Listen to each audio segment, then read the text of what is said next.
குடும்பத்தில் பிறக்கக்கூடிய ஒவ்வொரு பிள்ளையும் இயற்கையான இஸ்லாமிய மார்க்கத்தில் தான் பிறக்கிறது.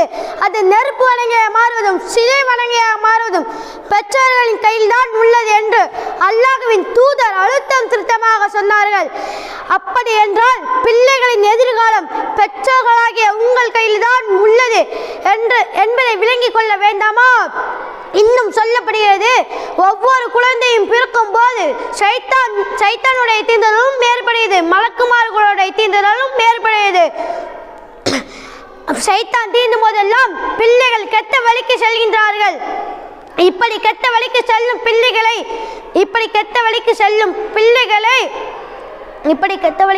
பிள்ளைகளை கைப்பிடித்து நல்வழிக்கு கொண்டு வருது உங்கள் கடமையான விளங்க வேண்டாமா? பிள்ளைகள்